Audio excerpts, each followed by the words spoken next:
Well, hi everyone, and welcome back to Make Our World Your Runway. You know this is Lights, Camera, Action, and this is the weekly show that interviews the most fascinating individuals from the world of modeling, fashion, beauty, business, and even the entertainment industry.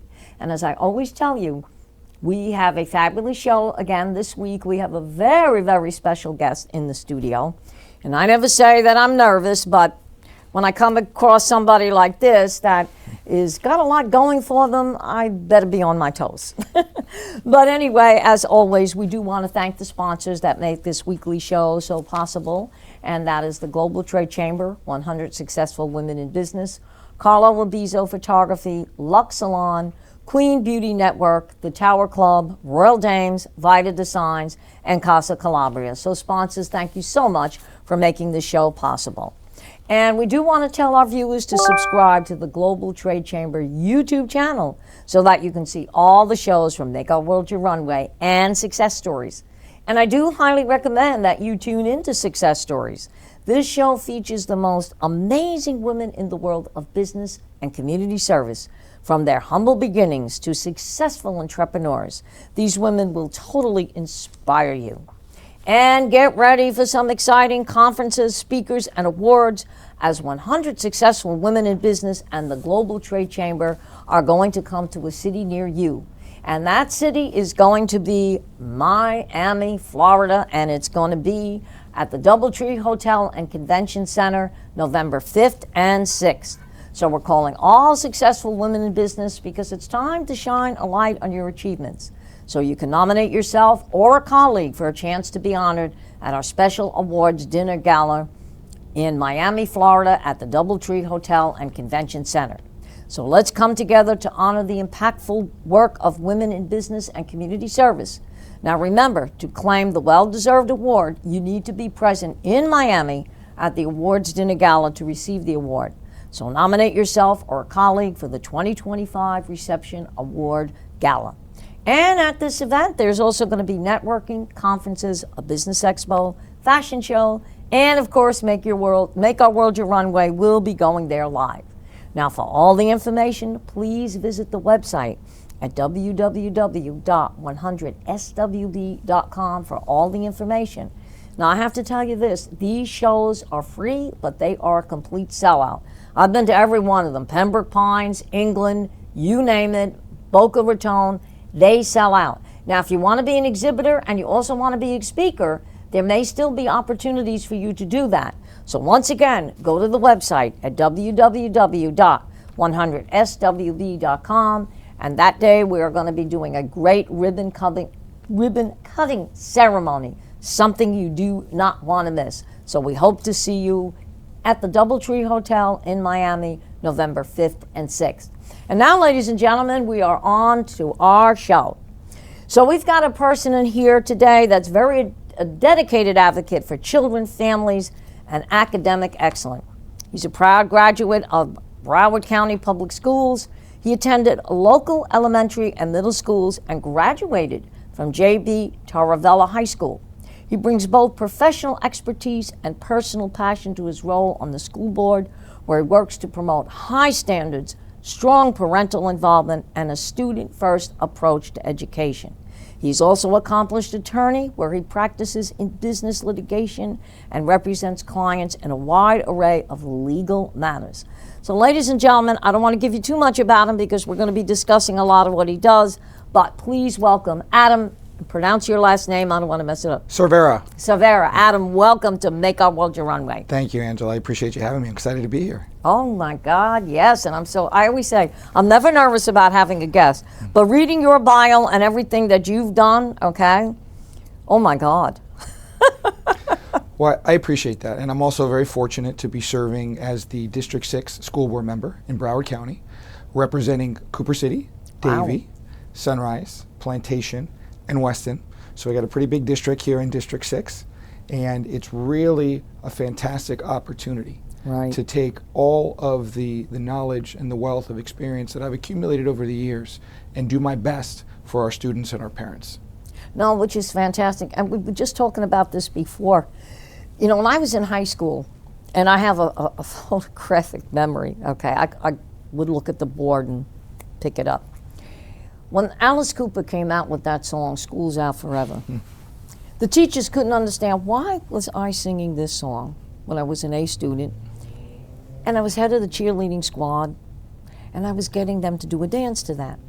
So when it was parent-teacher night, my mother went to school, and they said, I don't know if you know this about Angela, but she seems to sing that song. My mother said, I know, she sings it at home. She said, I don't understand it either. I said, well, I just happen to like the song. I said, but here I was, believe it or not, I loved high school, and most of them hated it. But I was an A student, and here I was singing something like that. But I think the greatest thing that happened to me was I went to Hackensack High School, okay? And what they did was, instead of giving us high school courses, they started giving us college courses. And that school came up in the rankings. It was always New York and California 1 and 2. All of a sudden, from number 20, we went to number 3. And President Nixon saw that. He said, I've got to make this a campaign stop. He said, what are they doing there?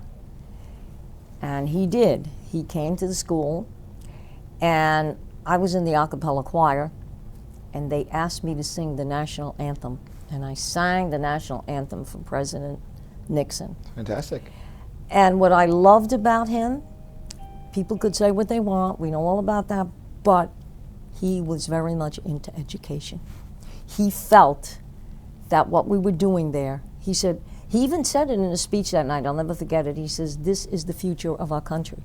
These kids here, he says, and if we don't give them the proper education, then what are we doing? And I always remembered that about him, that he took the time to make that a campaign stop and to make sure that what we were doing, and he blanketed throughout the whole United States. It's a fantastic story, and certainly quite an honor to perform in front Yes. of the sitting President of the United States at the time, right? It was. And I happen to agree with former President Nixon. Education is really one of our main cornerstones in this country. It is. If we don't provide a quality, first-rate education to our kids, what is going to happen with our next generations, right? Exactly. We have to make sure that we are giving them all of the tools, all of the resources possible to make sure that they are learning and that they are absorbing this information, so when they ultimately graduate and come out into the real world, they become just more than, not just productive members of society. I want them to excel in society. That's, I think, what a key difference is. We're not just looking at Broward County Public Schools to push these kids through so they can pass a test and get a high school diploma. That's never the goal. We want to give them as much knowledge and as much information as possible so that when these kids go out into college and earn master's degree and law degrees and doctorate degrees and things of that nature, when they come out into the real world, they're ready to go and they're ready to make their mark on this country. Exactly. And you know, it's so important, and I think in today's world, probably even more important than when I went to high school, and I was lucky enough, I went to the Juilliard Academy of Music, okay? And I still had to take certain courses there, but I had gotten a scholarship, a full scholarship to go there, and that's where I got my master's degree in operatic studies, because I actually sang in the opera. I was in Phantom of the Opera. And the more education you have, the more you see things differently, okay?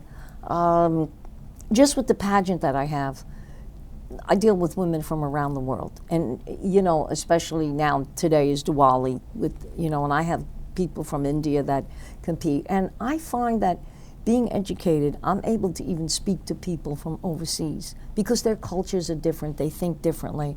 And I'm like saying, okay, nothing wrong with that, all right? And even with the way the world is today, I always say, you may not agree with someone, but you can always find common ground somewhere along the line. Sure. Okay? We've got a lot of differences, okay? But I think you have to be a good listener. And if you're educated enough, you'll always find a way to bridge that gap.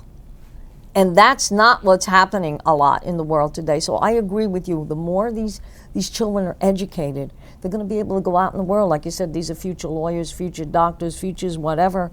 But I think we will be able to, you know, find that common ground. Absolutely. And I think when you put students in the best opportunity to succeed, right? And you give them opportunities and you give them choices and you make learning fun. That goes a long way. Yes. You mentioned the college courses you took in high school. We have a plethora at Broward County Public Schools of dual enrollment courses where our kids are able to partner or to go to local universities and colleges that we've partnered with to take college credit type classes. Excellent. So you're giving these kids the opportunity to see beyond the schoolyard that they're out, the schoolyard fence, so to speak, Right. and to see what's next for obviously for our high school students. And when you get kids excited about education and you give them opportunity and options, that's really when they want to come together. That's really when the thirst for knowledge will grow. And that's how you get kids to get excited about education. Because there's this old saying that like, oh I don't want to go to school, school's boring. My children, for instance, they love school. My kids love to read. I was that way. They love to go to school. They wake me up in the mornings because they're so excited to get to that car line, to get their day started. That's the type of mentality and the type of mindset that we need to make sure we're doing a good job at the school board, so that our students and that our kids are feeling this. Because if you feel that you're going into a classroom, you're like, oh, I'm just here again. My mom's making me, my dad's making me, right? That's not the attitude we want to have. We want to put them in an environment when they're excited to come to school every day. Right. Make sure they have those class options and those opportunities in all facets, whether it's in a computer lab when you're learning to code, or whether it's in a math class where you're doing, advanced algebra formulaic problems that I could never solve as a student, right? Right. You want to give those kids the opportunity to do that so they're excited to come to school and they're excited to learn. Yes, that's it. In fact, my husband, his middle daughter, she, unbelievable, okay? She could have gotten a scholarship to Duke University. And they wanted her to skip a couple of grades. And my husband had said no. He said, because I know her. He said, let her finish out high school. They tried to do that with me. My mother said, no way. She's not that one on the streets. My mother used to laugh at that. But she's so intelligent. And my husband said, I called it. He said either she was going to go the straight and narrow path or she's going to join a commune like Leonard Skinner. Well, that's exactly what she did. She went and joined the commune. But because she was so highly intelligent. And that was like during the times, when everything was like that. But again, you mentioned something. You don't want them to be bored. Because that's what happened with my stepdaughter, Diana. She got bored because she was so intelligent. And I don't think that the teachers were really showing, teaching them what they may want to know, okay? Or making it exciting, like you said. So she was so bored with me, on the other hand, they had a ruling in Bergen, because I grew up in New Jersey, they had a ruling in Bergen County that you had to be 5 by September the 5th, or otherwise you had to wait a year.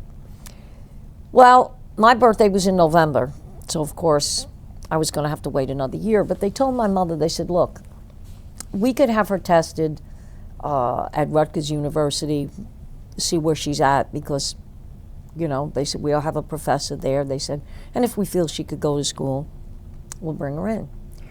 Well, they tested me there, and I'll never forget the look on my father's face when this professor came out. He said, this one is highly intelligent. He said, she's almost on a genius level. He said, she's got a mentality. He says, she's 5. He said, she's got a mentality of a 12-year-old.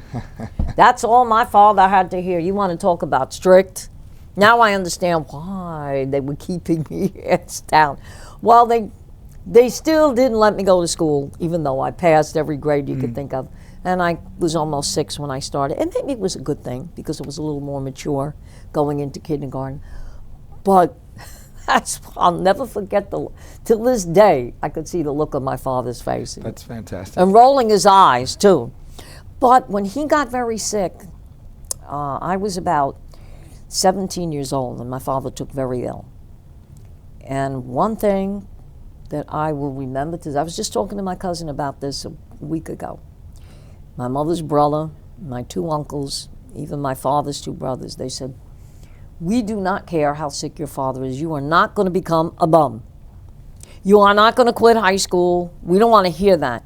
If we have to help out, but you are going to stay in school. Okay? We'll help with everything else, but you're going to graduate high school And if you're going to go on to college, we're going to make sure of that. And of course, my father was a veteran, so my mother could have gotten help there. Well, my father did get better.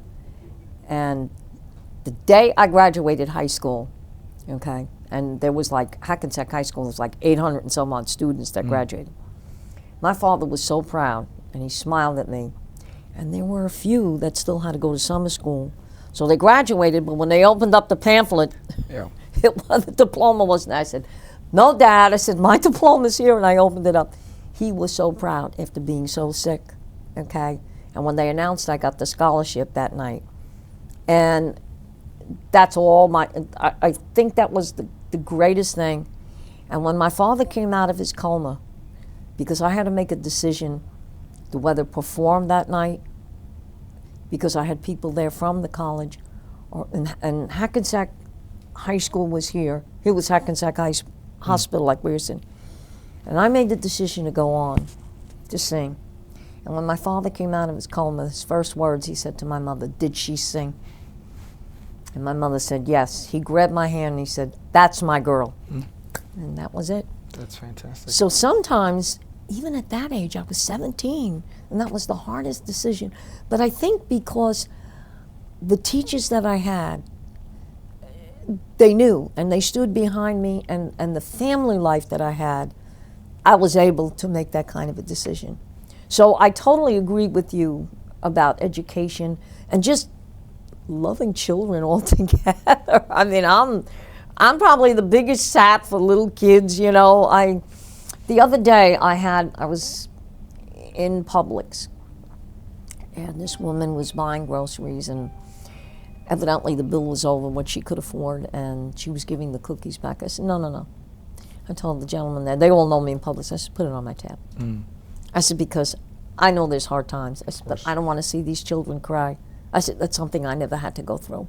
So, and it looks like that when you were at FIU, you were also involved in child advocacy. So I've been an advocate for kids for quite a couple of years now.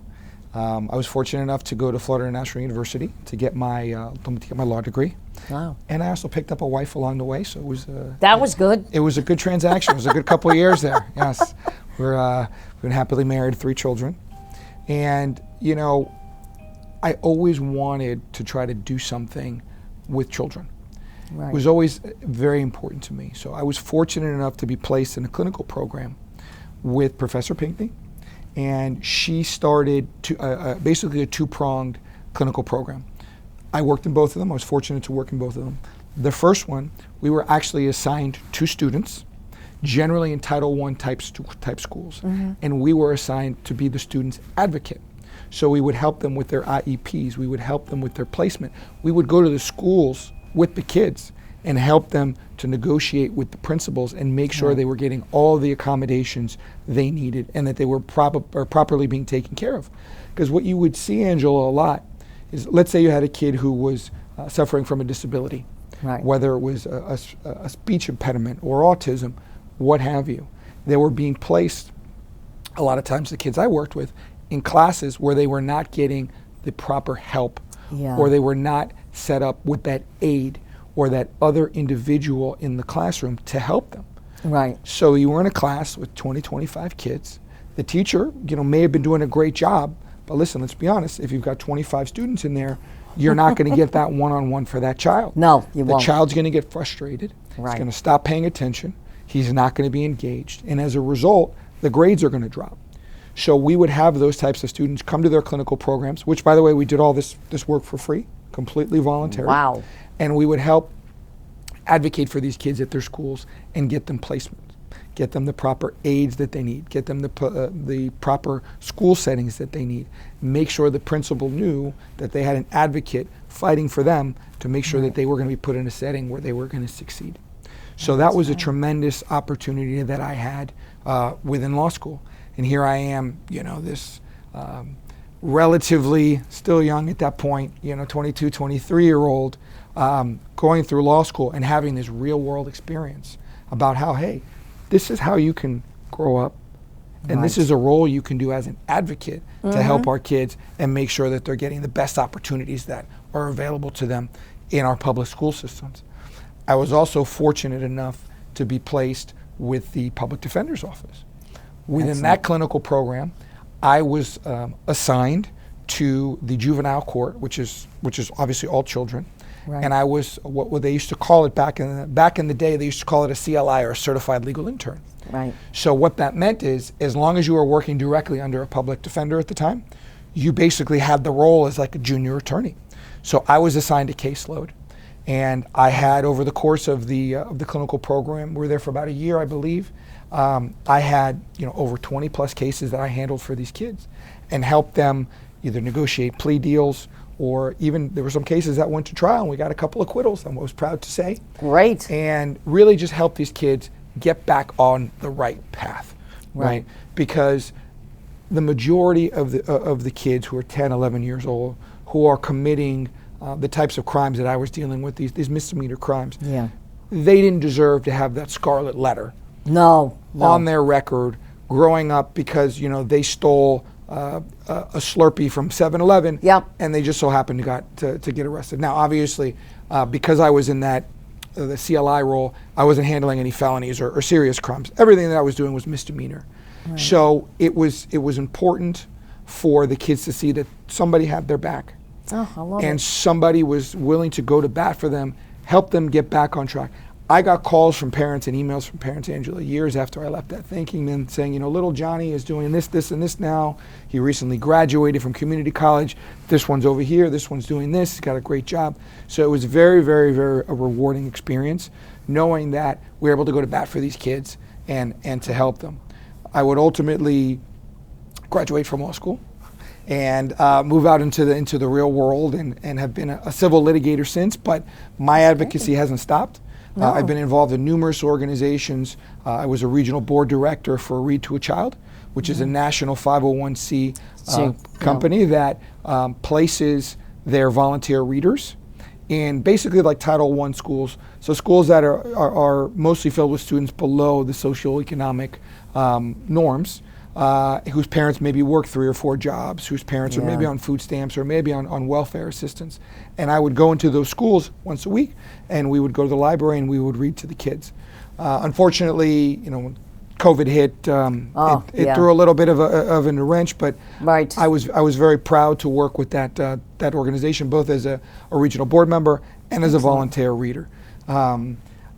I was also very blessed to be put in the position I am now, and on the school board, and being able to continue to advocate for our kids, to give them the best opportunities to succeed. Oh my God, that is a fabulous story. And I wish he was here today, but eventually you will meet him. Al Otero, who's head of the Global Trade Chamber, and he and I, we know one another we go way back. When I first came down here and I met Al, and I had told him, I said, I'm thinking about starting because I had worked for a different pageant in New Jersey. I said, and I know the Latin market down here is quite big. I said, and I'm going to start out, I said, as the Ms. Latina International. I said, but I want to do something different. I said, I've noticed there's no scholarship program. And he said to me, he said, you're right. And Al kind of helped me find Miss Latina International. He was one of the founders. He says, we're going to get a scholarship program. He knew somebody at Nova Southeastern University. And for a couple of years, they gave us 2 scholarships, one for the teen division and one for the Miss division.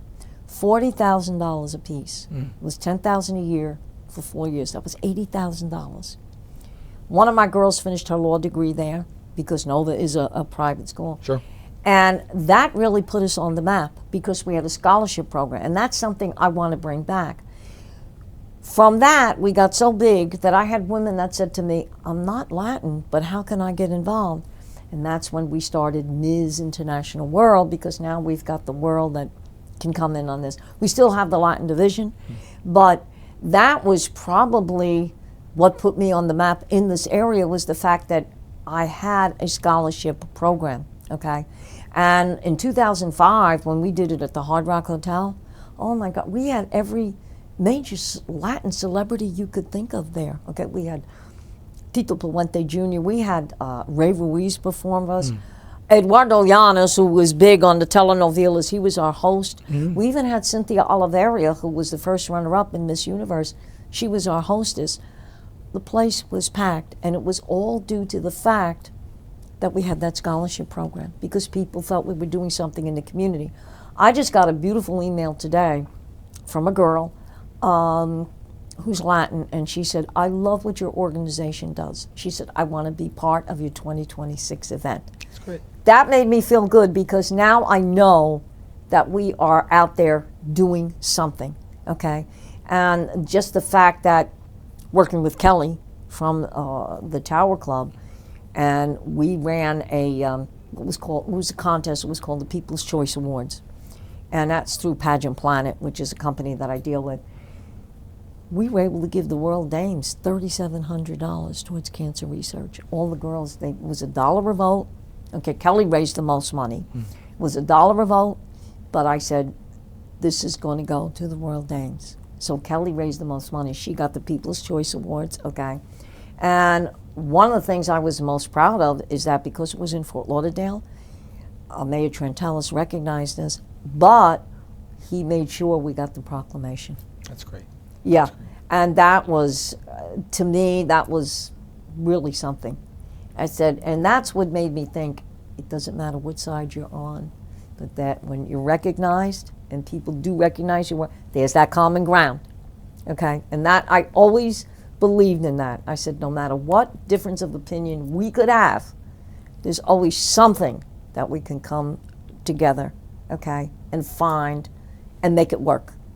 And if more people, I think, would think like yourself and think like, that's what admired me about you, is that you have a great way of thinking. You're not out there to hurt anybody. Definitely not. You're out there to find a resolution to the problem, okay? And I think I had told you when I listened to Senator Manchin, of course he's resigned now, and he became an independent. He said a lot of times when he couldn't agree with his colleagues, either what side, he said, I kind of did it with a tear in my eye because I felt that we're not getting anywhere. And he said in his book, he said, okay, let's relook at this. What is it? What can we do? Where can we find that common ground to make this work? And I thought about that, and I said, I'm not the only one that thinks that way. And it's. I think if the whole world thought that way, it would just be a better place. And I went home and I told my husband the night that I met you, I said, Al, I met somebody that thinks like you. He just looked at me and goes, I'm in trouble. I said, yeah. I said, you are. I said, and then when on PBS, when I had saw your commercial about Hispanic Heritage Month, I said, Al, come in here. I said, that's my guy. And he said, I'm definitely in trouble. I said, yes, you are. But my husband thinks like that. And a lot of times, I'll say something, or even when I'm doing contracts with the pageant, he'll say, whoa, wait a minute. Let me take a look at this. What are you doing? Are you just jumping into something? Or he said, why don't you take a step back and think? And he said, and the one thing that I got to hear every day in my house, because he heard this from his boss in New York, promise what you deliver and deliver what you promise. If I don't hear it in the morning, I hear it at night. Okay, what did you do today? And I'll tell him. He goes, oh, so you kept that promise. I said, please, don't start. But that's the way he is, okay? Being a businessman in New York City.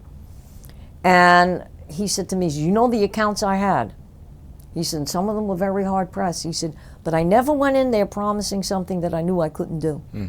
He said, so live by that rule. He said, you'll be a lot better. I just did something like that with Kelly. And she said, oh my God. I said, did I not tell you? I said, we were going to do this? She said, yeah, you're right. She said, we did.